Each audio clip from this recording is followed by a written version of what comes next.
꿈도 많은 우리 청소년들을 위해 영주 티네이저가 살아있는 건강 교과서를 준비했습니다. 일상을 바꾸는 행복 습관 만들기. 이시영 박사님을 만나봅니다. 안녕하세요, 이시영입니다. 국민의사 이시영 박사님을 이렇게 만나 뵙게 되다니 정말 영광입니다. 만나서 반갑습니다. 네, 우리 영주 티네이저 친구들에게 인사와 간단한 소개 부탁드립니다. 네, 저는 영주 명예 시민이고요. 제가 고향이 없습니다. 우리 고향은 대구 공항에 들어가 있는데 이 6.25 사변 때 제뜨기 들어온다 그러면서 우리 마을이 다 뜯겨버리고 없어서 저는 그래서 영주가 저한테는 제2의 고향입니다. 거기에 있는 젊은이들과 이렇게 TV에서 만나서 인사드릴 수 있다는 게 참 고맙고 올 한 해는 정말 이 코로나도 잘 이겨내고 여러분들이 정말 건강한 모습으로 참 편하게 잘 지낼 수 있으면 좋겠습니다. 감사합니다. 네, 박사님. 세로토닌 그리고 박사님은 우리 바늘과 실 같은 관계인데요. 또 세로토닌을 행복 호르몬이라는 별명도 지어주셨습니다. 그렇지만 우리 다소 생소한 단어이기도 한데요. 우리 세로토닌이 무엇인지 우리 청소년들이 알 수 있도록 설명해 주세요. 예, 우리 이 뇌 속에는 이 신경 전달 물질이 한 50여 가지가 있습니다. 이렇게 우리가 이제 어떤 마음을 먹느냐에 따라서 우리 뇌 속에 있는 신경 전달 물질의 활성도라든가 용량이 달라집니다. 근데 세로토닌도 그 중에 하나죠. 근데 이 세로토닌을 제가 왜 그렇게 중시하느냐 하면은 이 세로토닌의 중요한 기능 중에 하나가 조절 호르몬입니다. 이 조절을 합니다.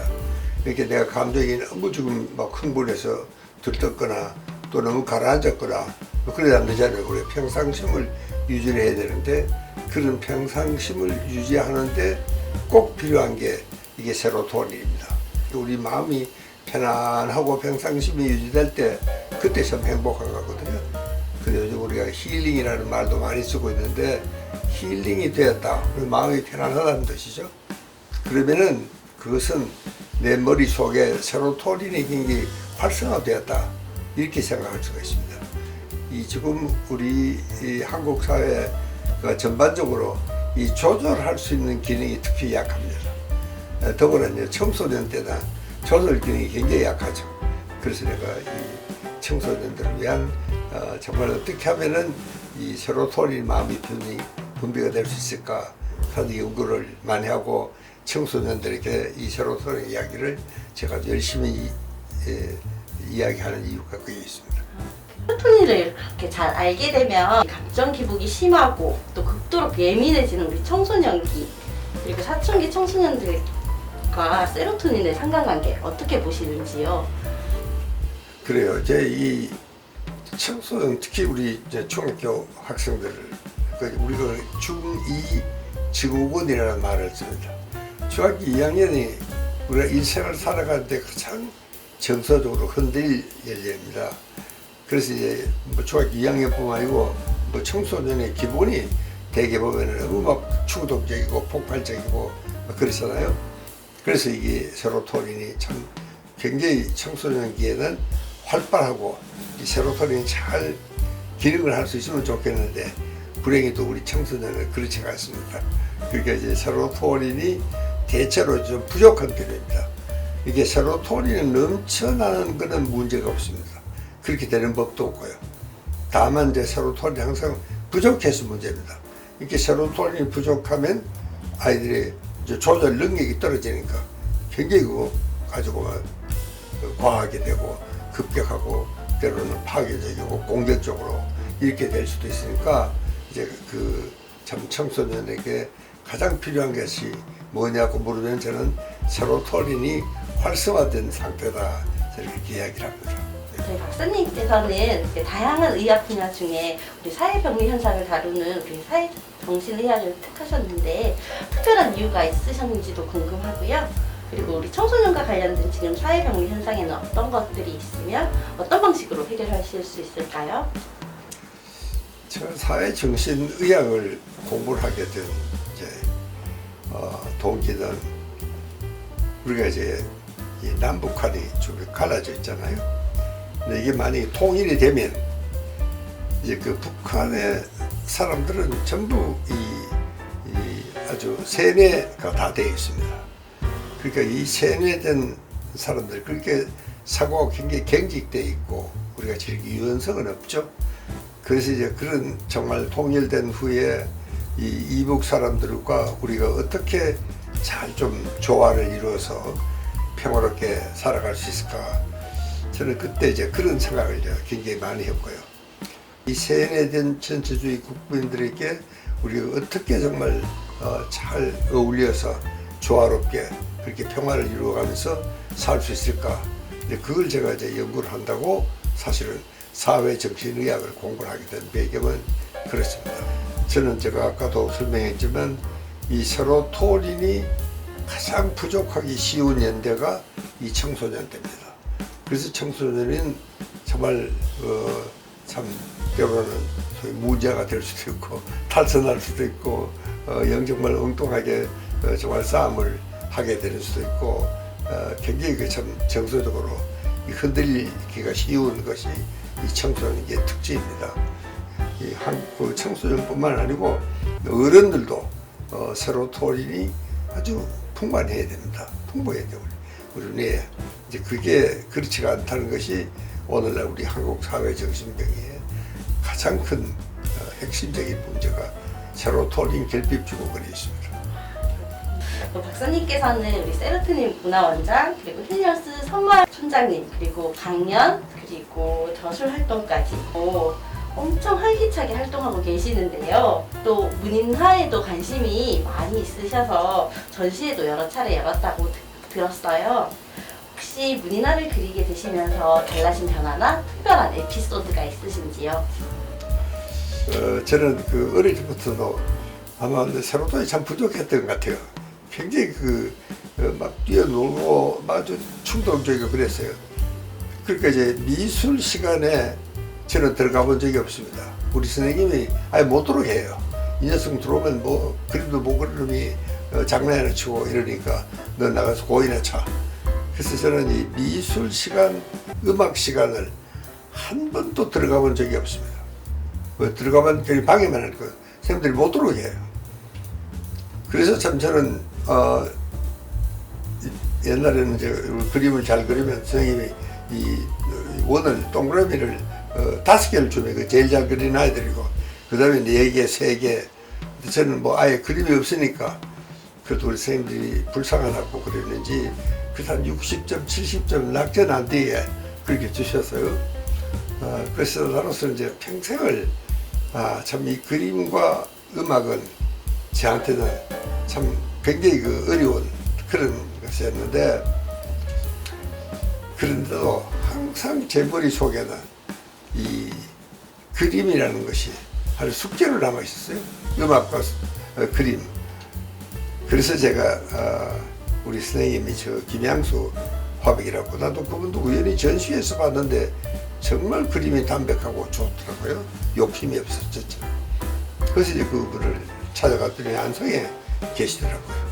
그게 안성에 참 있어요. 제가는 운막집에서 그림을 그리고 저는 그분이 참 너무 좋았습니다. 그분을 이제 우리가 모시고 내가 이제 우리 주변에 야 국민학교 때 그 뒷벽에 그림 한번 붙어본 사람 다 모여라. 그때 한 20여 명이 모였어요. 그래서 이제 그 선생님을 모시고 이제 그림 공부를 한 겁니다. 제 결론이 뭐냐? 역시 넌 안 돼요. 안 되더라고요. 우리가 이제 처음에는 사군제를 가르치더라고요.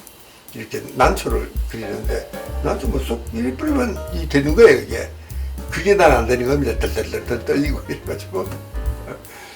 그래서 이제 몇 시간을 해보니까 역시 너는 그리면 안 돼.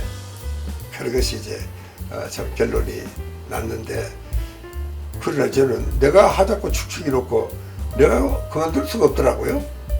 더구나 우리 문화원에서 저녁 먹고는 후에 이제 모여가지고 그림 공부를 하는데 저기 문인화는요 그림을 그리면서 사실은 더 중요한 것은 글입니다. 그래서 문인화에 옛날에 그 학자들이 글 공부를 하면서 심심하니까 그 붓속에다가 그림도 하나 그리고 깨구리도 그리고 뭐 그런 겁니다. 그게 문인화의 시작이고. 그래서 이제 이게 글씨가 뭐 한마디씩 들어가야 돼, 글이. 그래서 저는 그래도 이제 글은 제가 좀 써봤으니까. 그래서 그 글을 이제 썼어요. 뭐, 가령, 다리 발걸이, 뭐, 네가 그립다든가, 뭐 그런 이야기예요. 근데 우리 선생님이 그 첫 번째 모아요. 가져가는 거예요. 그래서 이제 한번 또 들어오니까 막 벽에다가 내 그림을 잔뜩 전시를 해놨어. 그러면서 우리 선생님이 참 굉장히 중요한 이야기를 하셨어요. 여러분, 그림에는 두 가지가 있습니다. 하나는 잘 그린 그림이 있고, 여러분들이 그린 그림은 잘 그린 그림이에요. 보다시피 이 박사 그림은 잘 그린 그림은 아닙니다. 그러나 이 좋은 그림이 또 있습니다. 좋은 그림이라는 것은 이 그림의 입장에서 보면 별 형편없지만 그래도 그 그림을 보면은 참 많은 생각도 나고 헤어진 애인 생각도 나고 돌아가신 엄마 생각도 나고 그런 많은 생각이 나게 하는 그림이 좋은 그림입니다. 우리는 전시회란 거죠. 그것도 인사동에 아주 큰 제일 큰 화당에서 전시를 하고 그게 참 저한테는 참 잊을 수 없는 그렇습니다. 코로나가 이제 계속 장기화되면서 청소년들도 선생님 힐링이 좀 필요해요, 힐링이 필요해요 이런 그렇죠. 말들을 많이 하거든요. 우리 힐링이 필요한 청소년들에게 진정한 힐링이란 어떻게 생각하시는지요? 이제 우리가 힐링 그러면 굉장히 어렵게들 모두 생각을 하는데 사실은 뭐 그렇지는 않습니다. 자기가 즐겨 할 수 있는 일이라면은 다 이게 세로토닌이 분비가 돼서 힐링이 되게 되어 있습니다. 내가 하고 싶은 일을 좋아하는 일을 하면은 기분이 좋잖아요. 그게 바로 힐링입니다. 근데 우리가 좀 이 코로나 시대 그러면은 대체로 사람들은 답답해야 합니다. 우리가 행동 반경이 굉장히 제한이 되어 있잖아요. 학교도 안 열리고. 그러니까 참 우리 청소년들이 가장 그 동적이고 막 그럴 나이에 행동 제한이 많으니까. 그런데 저는 그때 그런 생각을 합니다. 역으로 쳐라. 저는 이번에 그 우리 코로나가 거의 한 뭐 2년 가깝게 그렇게 됐는데 제가 그동안에 저는 책을 6권을 썼습니다. 2년 동안에. 왜 어디 나간 데가 없으니까 사람들 깜짝 놀랍니다. 와, 아니 어떻게 그 코로나 시대에 책을 6권을 썼냐고. 그래서 저는 오히려 이게 참 잘 됐다. 나한테는 오히려 이게는 정말 하나의 큰 위안이고 이것은 하나의 참 축복의 시간이다. 저는 그렇게 생각을 합니다. 우리 청소년들도 보면 우리 청소년들이 되게 이제 동적이고 외향적이고 그렇잖아요. 그래도 이제 일생에 한 번쯤 나는 이것도 참 굉장히 좋은 경험이다 생각하는 것은 그런 동적인 성향을 조금 정적인 이런 걸로 바꿀 수 있는 것도 이 코로나가 주는 선물이 아닌가 저는 그렇게 생각을 합니다. 그리고 우리 청소년에게도 오히려 그런 이 나쁜 부정적인 환경을 좀 좋게 이렇게 우리가 활용할 수 있는 이게 정말 상당히 고급스러운 이 뇌입니다.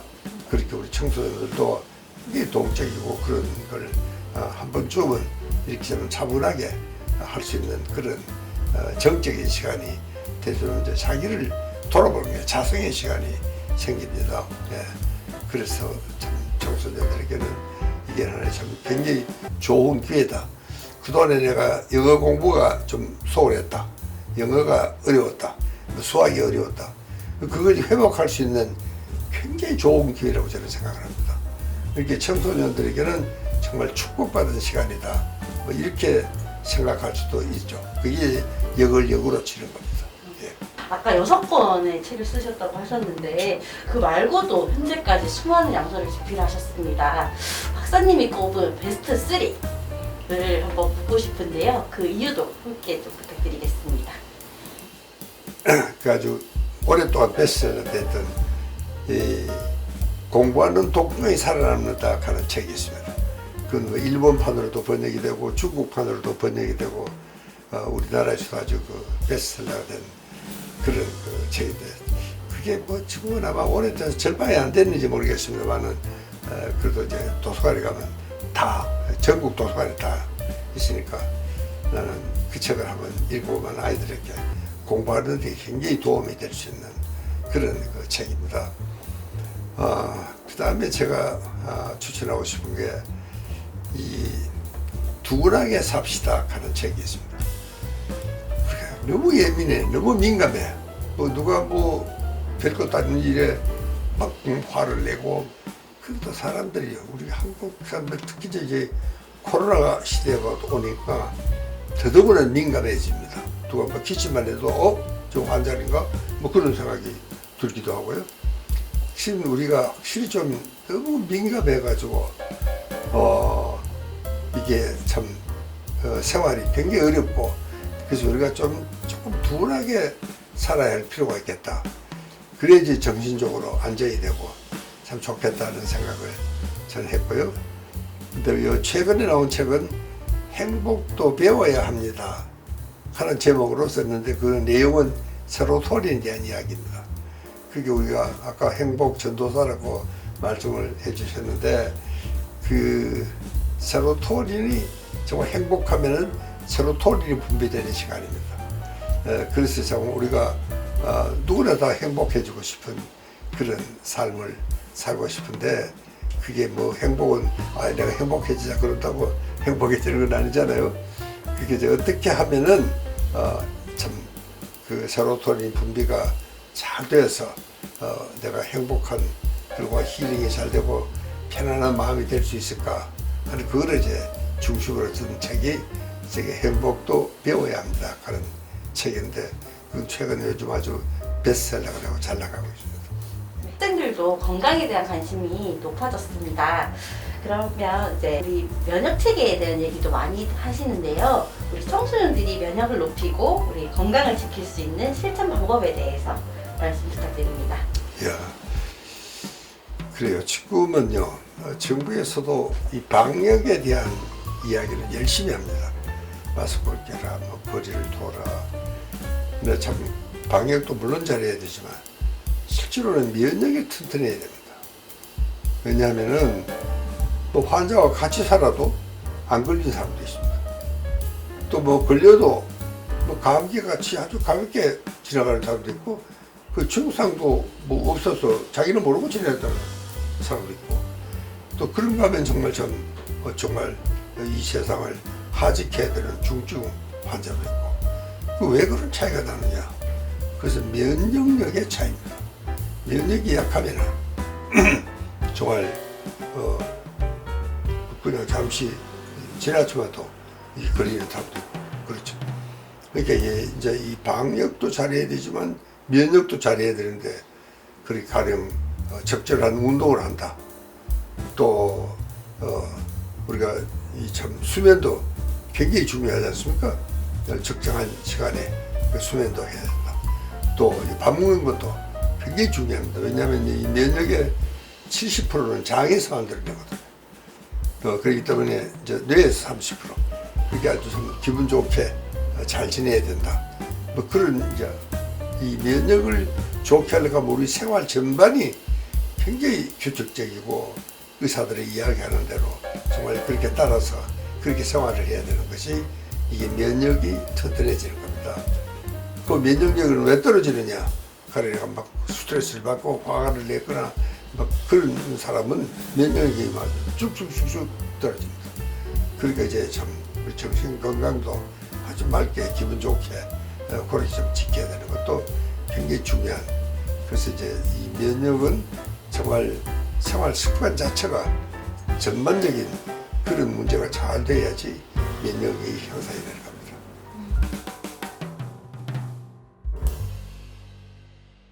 우리 화제를 조금 전환해서 우리 이제 박사님의 청소년 시절로 조금 돌아가 볼까 합니다. 우리 돌아가고 싶을 정도로 가장 기억에 남는 순간과 혹시 없앨 수 있으면 없애고 싶은 그 청소년기의 순간이 궁금합니다.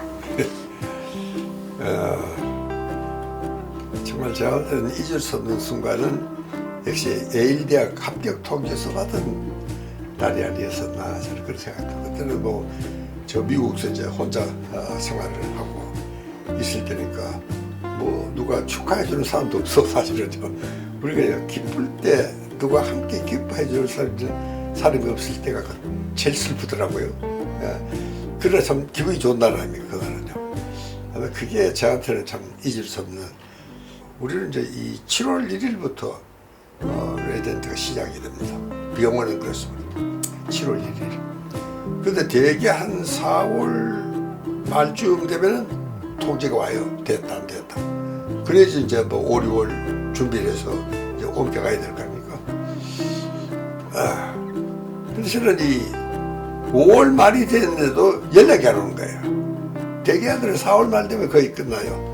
그러고 나면 이제 대개 인터넷 병원에서는 너 어디로 가게 됐는지 뭐 그렇게 좀 화제가 되는데 나는 뭐 그 화제에 끼일 수가 없는 겁니다. 이 통제가 그러니까. 그때 그 한 달 동안 좀 애를 쓴 것은 참 아주 힘들었고요. 그래도 이제 결국은 합격했다 하는 통지서가 그래서 그때 참 그 순간이 나한테는 정말 잊을 수 없었던 그런 순간이 아니었었나 그런 생각이 들고요. 그 다음에 참 이제 없앨 수 있으면은 아까 보니 굉장히 아픈 기억이죠. 그러니까 우리가요 이 6.25 전쟁의 6월 25일 나고 우리가 그 피란을 언제 나왔냐면 7월 14일 우리 마을이 쑥 떠났어요. 그리고 이제 나는 뭐 우리는 다 뭐 며칠만 되면 이제 끝날 줄 알았지. 이게 뭐 이렇게 오래 갈 줄 어떻게 알았어.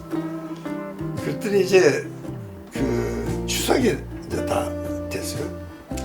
그러니까 이제 미군 부대에서 이제 연락이 온 겁니다. 맞아 집을 다 가져가거라 나가라. 그렇지. 이제 그때는 이 뭐 영어 할 줄 아는 사람은요. 저도 참 영어는 엉터리지만도 그래도 이제 이게 제가 하우스보이 영어를 제어합니다. 제가 하우스보이를 했거든요. 미군 부대. 그렇게 이제 하우스보이 영어지만 그래도 이 의사가 통하니까 미군 헌병들은 이제 저한테만 이야기를 하는 겁니다. 그래서 저는 짐을 다 챙겨가지고 5시까지 여기 다시 집결을 해라. 그러면 우리랑 같이 나가야 된다. 그래가지고 뭐 인력부터 끌기도 하고 뭐 우마차를 끌고 와서 그런 것도 짐 싣고 하는 그게 정말 참 끝이었었어요. 참 아주 저한테는 가장 아팠던 그런 기억이 아닌가 저는 그런 생각이 들었습니다. 기쁨과 또 마음 아팠던 순간이 생생하게 전달되는 것 같습니다. 그러면 우리 청소년들이 성장하는 과정에서 우리 가장 중요한 것은 무엇이라고 생각하세요? 참 그 인성 교육이 참 중요하지 않을까. 그게 아마 평생의 건강이며 행복이며 소위 말하는 성공이다 출세다. 이것도 이 청소년들은 인성이 어떠냐 나는 그게 제일 중요하다고 생각합니다. 저는 그래서 그 미국의 서부 영화를 그렇게 좋아합니다. 서부 영화를 우선 딱 보면요 정말 그 광활한 대지를 말을 타고 막 달리는 그거 봐도 호연지기가 길러지는 거죠. 시원하고. 그리고 이 참 서구 영화에는 사랑도 있고 우정도 있고 배신하는 것도 있고 나쁜 놈도 나오고 착한 사람은 처음에는 고생하지만 나중에 이러고 이제 복수도 하고 원수도 갚고 정말 거기에는 온갖 것이 다 있습니다. 그래서 우정도 있고 애정도 있고 근데 그런 그 서구 영화를 좀 보여주면서 왜 우리가 이 영화를 봤는지에 대한 이야기도 하고 그래서 나는 그런 좀 이걸 해서라도 우리 아이들에게는 제일 좋은 게 정말 인성이 정말 올바르고 반듯하고 그렇게 향사회적인 그런 인성이 나야 되지 않겠나 그런 생각을 합니다. 박사님께서 다시 청소년기로 돌아간다면 이것만은 꼭 해보고 싶은 것이 있다면요? 연애를 한번 해봤으면 좋겠습니다. 저는 그때 13 식구의 가장이었습니다. 고등학교 1학년 때 전쟁이 났어요. 그래 그때부터 정말 이제 13 식구의 가장이니까 정말 참 힘들죠. 예. 그렇게 뭐 그때 무슨 뭐 꿈이고 무슨 뭐 연애고 이런 생각을 할 수가 없었습니다. 그래서 언제 제가 누가 그런 말을 물어요. 당신 청소년 시절에는 어땠나? 그래서 난 뭐 생각도 하고 싶지 않다. 왜 그래? 무슨 일이 있었나? 아니야, 아무 일도 없었어. 사실 청소년들은 아무 일도 없었다는 게 문제거든요. 사실. 이게 뭔가 무슨 일이 있어야 되는데, 연애를 하고 뭐 죽는다 산다 그러고, 난 요즘 이제 우리 아이들이 그런 이야기를 하는 건 정말 참 부러워요. 정말 죽을 정도로 하면 사랑도 해보는 이제 그런 나는 젊은이가 돼야 되겠다. 그게 참 부럽고, 그래서 연애를 참 멋있는 연애를 한번 해봤으면 좋겠는데 요즘 또 마누라가 있으니까 그런 소리 해보려고 뭐 하잖아요. 그래서 참 정말 억울하고 그랬던 것은 청소년 때 아무 일도 없었다는 그게 그렇게 억울합니다. 이제 향후 우리 박사님의 개인적인 목표나 꿈이 있다면요? 우리 막내 삼촌이 일본에서 공부를 하다가 해방하고 이제 쫓겨나왔는데 그때 그 일본 책인데 이 세계 문학 전집이라는 게 36권이 있었어요. 심심하게 할 일이 없으니까 이제 그 책을 이제 뽑아서 읽었던 그런 게 있는데 유럽을 배경으로 한 이야기들이 많이 나와요. 그런데 저는 가끔 어떤 그 환상을 하느냐 하면은 그 유럽의 어느 낯선 골목에 뭐 수초도 아직은 없고 해는 유연히 넘어가는데 그때 내 혼자 이렇게 걸어가는 뒷모습을 저는 지금도 그 이야기마저 머리가 쓰릿한 그런 기분이 드는데 그런 게 자주 떠오르더라고요. 그래서 이게 뭐 내 꿈이었었나. 근데 참 그런 그 유럽을 한번 혼자 한번 걸어봤으면 아마 그게 내 꿈이 아니었었나. 지금 돌이켜 생각하니까 그런 생각이 들긴 합니다. 자, 청소년 시절은 두 번 다시 오질 않습니다. 그러나 나처럼 좀 후회가 많은 청소년기를 보내지 마시고 청소년기를 저는 요즘은요 아이들이 전부 적당하게 하더라고요. 저는 그게 참 못마땅합니다. 뭔가 어느 한 가지를 위해서 정말 나는 죽어도 좋다 이걸 위해서는 그럴 수 있는 정말 몰두하는 거죠. 완전히 몰입을 하는 겁니다. 그래서 좀 우리 아이들이 좀 강하게 좀 키웠으면 좋겠다. 정말 나는 죽어도 좋다 할 정도로 정말 사랑을 하고 내가 공부를 하더라도 정말 코피가 터지도록 한번 해보고 그런 좀 이렇게 강렬한 이런 청소년이 되었으면 참 좋겠다. 그 생각을 부탁을 드리고 싶습니다. 영주 티네이저 화이팅!